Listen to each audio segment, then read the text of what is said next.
What's going on, people? Welcome back to the channel.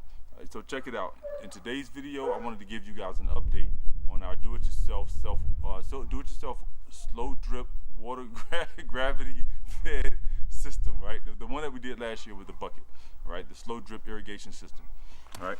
So I want to give you guys an update as to how that system performed, whether I like it, whether I do it again, all that good stuff. So check it out. If I had to rate this system overall as a complete system, I would say it's a perfect 10 out of 10. I would do it again, right? It worked great in watering the bed and keeping everything nice and watered so that nothing dried out. So like I said, ideally, theoretically, it's perfect.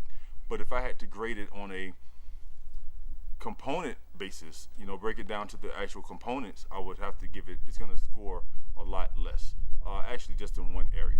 All right, so let's break this down piece by piece. If we were to look at the bucket, I would not recommend using this bucket. I would not do this again. And the reason why is because this is not the highest quality of material. And anybody that's used these things know that these things break down really fast in the sun when exposed to a lot of sun. Here in the desert is exposed to a lot of sunny, hot days. This thing broke down, like it got to the point where I couldn't even lift it up in some points because of that, because the body would just continue to break off, right? Yeah. So, sorry, I thought I saw a lot of spiders under there. I'm like, sticking my hands under there and everything. So I would not recommend this bucket for that reason, for the reason you just saw. Talk about, I mean, that says it all right there. That's really self-explanatory. As far as like, okay, so basically when you use this thing, you have it sitting higher than the bed, whatever it is that you're watering. I had it sitting on top of another bucket. As long as it's full of water, it's fine. But if I get a high gust of wind and this is empty, it's gonna get blown over. Well, I put a rock in there to try to keep it so that when it does drain out, and if I don't get to fill it up before the next gust of wind comes through, I put a rock in there so that it wouldn't fall over. It fell over anyway, and when it did, the rock just put a hole in the side of the bucket. You know, so there goes that. So like I said, would I use the system overall again? Yes, I am. But I'm not gonna use these buckets. I'm gonna use something better. I would use something like, I would use the trash can before I use this. I'll use the trash can before I use this bucket again. It's bigger, so it's gonna hold more water, and that's less time you have to spend worrying about whether or not your things are getting water. Even the big blue food grade barrels that a lot of like icing, and they use them on farms a lot. They're 35 or 55 gallon barrels, blue barrels. Depending on where you go, you can get them for like, I got all mine for $5 each. I paid $20 and I grabbed 4 of these things, right? 2 35s and 155. I'm sorry, 2 35s and 2 55s. Sorry. I would rather use those than to use this bucket. So yeah, that's it about the bucket. As far as the bib is concerned, worked good. It did its job. I didn't expect a whole lot out of this. The only problem is with this one, it started to get, it worked fine at first.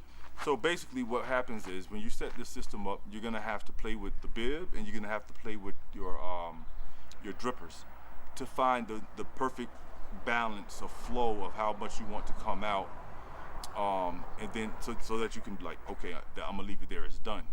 Well, while I was doing so, the more I turned this, the more I played with it, the more resistance it got in turning it, right? So right now it's completely closed, but then it would like right now I could feel a lot of resistance in there, right? It wasn't like that before I put it on there. I don't know if that's just need maybe some WD-40, which is what I was going to do to it, but I'm just telling you what my experience was, right? So the bib was fine. I was able to get it down to, I think, my drippers were a little too fast. They didn't have anything that were in the half-hour speed, I don't think. So I ended up using I said half hour, half gallon per hour. So I end up using something a little bit more, I think, if I remember correctly. So if you could find something in the half gallon per hour range, and then you just start throttling back on your bib from there, you'll be fine. You'll be golden. So the bib was fine. The Bulkhead Union, perfect. Like, I couldn't ask for nothing, you know, for it to do anything other than what it's designed to do, which was to keep all the water inside the bucket, right? That's it. So the bib, I give it an 8 out of 10, only because I don't know why it started to get that resistance, but I give it an 8 out of 10. In the Bulkhead Union, I give it a 10 out of 10. So the only thing that really graded low was the bucket. Like I said, I am gonna do it again, but this time I'm gonna use some bigger containers, and I'm not gonna use these buckets. I'm gonna experiment with the trash can. I'm gonna use a trash can, like a 30 or 40 or 50 something gallon trash can. I'm gonna use one of those. Do the same exact thing.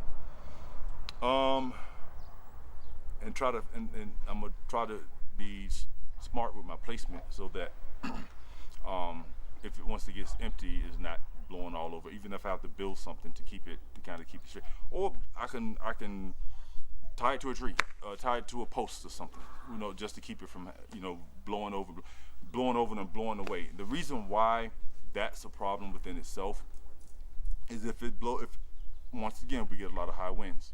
If it blows over and the wind takes it, it's gonna take all the hose along with it. Like, that's how strong our winds get. So that's why it blowing over is a big issue for me anyway. I had to keep going back and putting the hose back, the line back where I wanted it, and then putting everything back in you know, stapling it back into the soil. But I am gonna do this project again, like I said, just not with these buckets. As a matter of fact, let me show you real quick what I am gonna use. So along with the trash cans I'm gonna use, I got my hands on that thing. That's a 175 gallon tank, right? I'm gonna use that thing. I'm gonna put a timer on the outlet, and then I'm gonna run the hoses where I want them. That way, it's less about like constant drip. It's on and it's off, right? And it's gonna be on for a certain amount of time. It's gonna be off for the rest of the time. And that's it. So I think that's gonna work well. It's not gonna stay there though. It's not gonna stay there. I'm gonna end up moving it to the opposite side, to the opposite corner, because we're gonna continue to expand the garden out that way, and that's gonna just be in the way. So I'm gonna put it over in this corner where it's a shaded corner.